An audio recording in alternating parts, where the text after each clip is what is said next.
Hey, what's up, everybody? Should probably be high energy, right? Yeah, don't get so serious. Okay. You do that in your video history. Ha! Okay.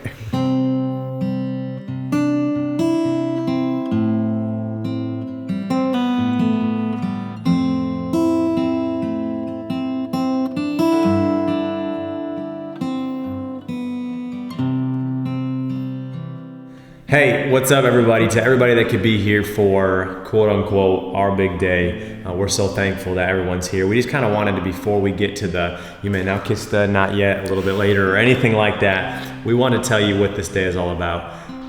It's not about us. This is all about Jesus. It's all about what God has done in our life while we're here, while we're to this point.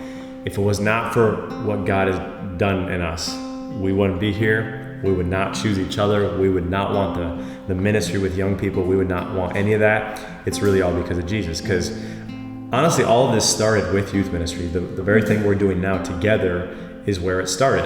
And we just kind of want to tell you a little bit about our story for those of you that don't know it real well and the awesome things God has done. Because I believe that God's working a story in each of us. 7 years ago, I just got back from college. I was 19, you were 16, and we were with the youth ministry and we were doing human videos and all kinds of, which are like dramas and all kinds of fun things out there. Blueberry Festival. At Blueberry Festival, and we were kind of trying to get crowds' attention so we could share Jesus in a unique way with them. And I just flippantly, I meant nothing about it. I wasn't trying to, I just was just having fun, and we were trying to invite people to church. I turned to my buddies, I go, I'm gonna find the hottest girl in the crowd and I'm gonna invite her to church. It worked. And so I walked out and I was just like, hey, what's up? I'm Dave, and college student here at home, and I want to invite you to church. Well, who did I find?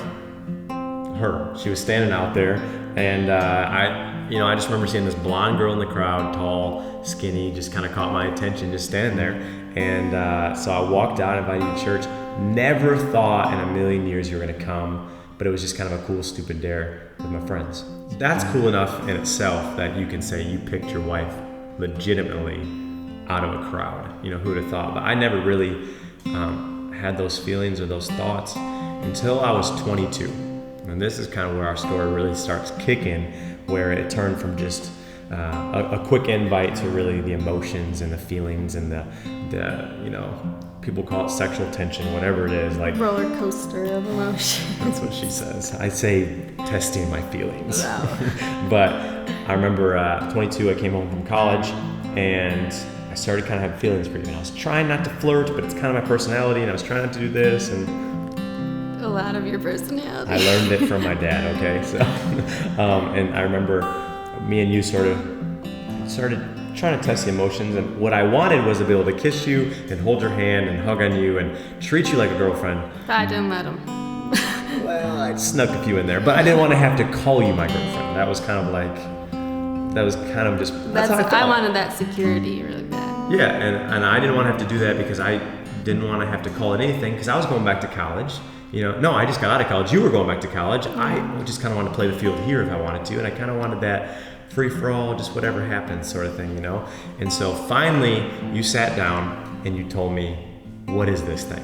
Like, is this going to become something? And I didn't like that you confronted me on that, because I'm like, this girl is, coming at me, and I looked you in the eyes, and I was like, this girl is just not getting it. This is not happening. This is done. Let me make it a little more clear for you.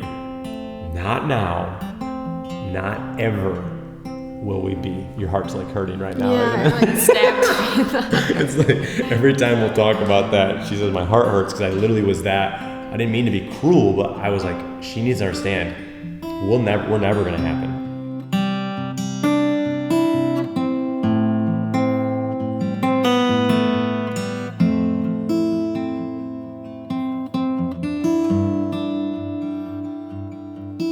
I was 24. I was my first summer being youth pastor, I think. First summer, second summer, something like that. And I started having feelings for you. I'm like, oh no. Just like, oh God, like I don't want to hurt her again. I was genuine this time. God, I do not want to hurt her. Help me. I don't want to flirt. I don't want to do anything. So I sort of try to stay away, but I kind of just felt myself getting pulled to you. And so finally I was asking my parents, what do I do? Do I tell her? You're like, yeah, just kind of tell her, but keep it cool. So I remember I took you to a baseball diamond in Lake City where they all play right next to the football field. We're sitting in a dugout, and there was these two guys out there that were shooting rockets in the air. We're like, oh, cool, show, and I remember just telling you, like, hey, like, I'm not trying to put anything to this or anything, but I have feelings for you. And I just got to let you know, because I was scared you were going to go to college and somebody else was going to pick this girl up. And so I just had to, like, somewhat make it known. And so I remember I told you I had feelings, and I hugged you, and I remember you just going, man, your heart is beating so fast. I was just flipping out, nervous. You were scared. And I was so scared. And so you went away to school for a whole month. We didn't talk. We decided we're not going to talk at all. That was so hard. And we're just going to see how this thing works. And we didn't talk. And after a month, I finally said, okay, Lord, lead me. And I sent her my first letter. And so finally you came home in February. I got all of your snowboard stuff, and I got in the car, and I was so excited. I picked you up from the airport. We went snowboarding all day. It was sweet.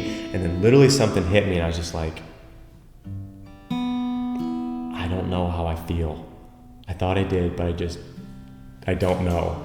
You were actually really understanding. That was a huge test for me to watch you. Yeah. It wasn't easy for me, but I think I was just like, okay, God, like, you've brought it this far. And I just knew that we'd gotten into things so far that God wasn't going to bring me through that twice with you. So I just kind of trusted that he was going to speak whatever needed to be spoken to you. And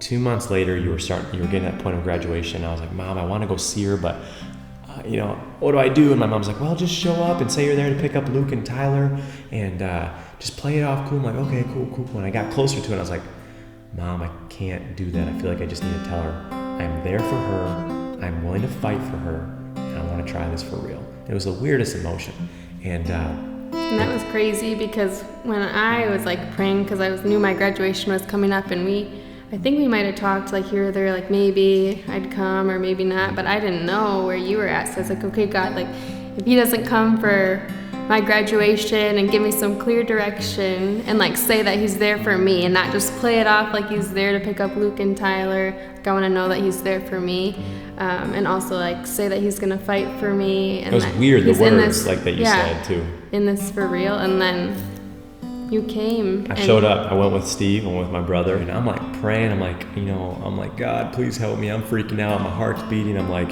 what if she rejects me? I'm so nervous, and I'm laying down in the van hiding, and Steve had this whole thing planned. And called you down to help him. And I prayed with my roommate before I came down, because I was like, I think they might be up to something. So I was like, Sophia, pray with me. Yeah. And so there's this big dumpster right in the middle when everybody is leaving school to put all their stuff in there. I go, Steve, when she gets to the dumpster, let me know. And you got to that point, I popped out, and you were there.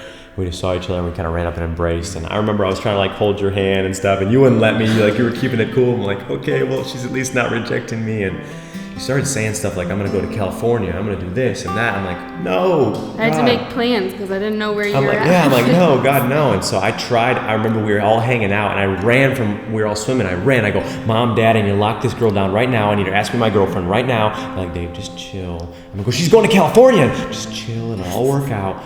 And so I came home, and we kind of finally started talking on the phone. And I went to the Shepherd's Barn with Mike, and he got me this old door. And there was a woman in the church, and this has been so key for our life, because there was this woman in the church, and she sent me a text just of encouragement, but it said Isaiah 22:22, and it says, upon his shoulders is the key to the house of David. And it's referring to the Lord. And it says, and it opens doors that no one can shut, and it closes doors that no one can open. And I was like, Lord, I'm just going to believe that you'll open a door, and if you do, I'll walk through it. And if you close it, I will turn around. I will be led by you. And we both made that our prayer. Mm-hmm. So I found this old door with old barn wood, and I stayed up night and day, 2 a.m. every night. And I'm just like sanding down and painting, and I put this whole thing together for her. And I remember I had it in the garage, the door was shut, and like right before I tried to grab her hand, she didn't reject me. We were standing there, and the garage door started opening, and she saw it, and there was a sign that just said, will you be my girl? And I didn't know if it was for me or how to react to it, because I was like, I'm not going to react till I know this is for me. That was May 18th. Yeah. And it's been a year since then. We've been dating. And coming up to this point of the reason that we're getting married right now in August is because it's 7 years knowing each other. Our event collision represents, according to the Bible, the number 7. when I finally gave her a promise ring, my parents gave us promise rings as purity rings. When they gave them to us, they said, keep yourselves for the woman you one day can give this. And that was locked up for 4 years. And my parents finally gave it to me when I could give it to her. And I gave her a promise ring at 7 months dating. And then finally, when I asked her to marry me at Collision, that was like the final number 7, knowing that we would get married. And that night, I looked at her and said, hey, just want to let you know we're getting married in August. And she was like, what? I was like, because that's 7 years knowing each other. 7 in the Bible represents the perfection, the completion of God. Because we can't do anything without God's hand of completion upon us. We're going to fail, and we're going to screw up a lot, but our love is not based on the condition of our hearts, but the condition of what the Lord has placed in us for one another, because it's all about Jesus. And so we've been on a whole journey, a long way. Today is not in any way the end, but it's truly the beginning of what we believe that God is going to do. And so thank you so much, everybody, for being here today. We pray that as we do all this, as we show our love for one another, it wouldn't really in any way be about us, but it'd be us showing Jesus our love for him as we do this. And so bear with us. I'll get to kiss her at the end. I'm excited, and then we leave from there, and other stuff will be cool. We're super excited. So anything you want to say? I love you guys, and just so cool to see God's hand in our relationship from day one. So I'm excited for the journey that's ahead, and especially with this guy by my side. It's going to be interesting. We love you guys so much. Love you. See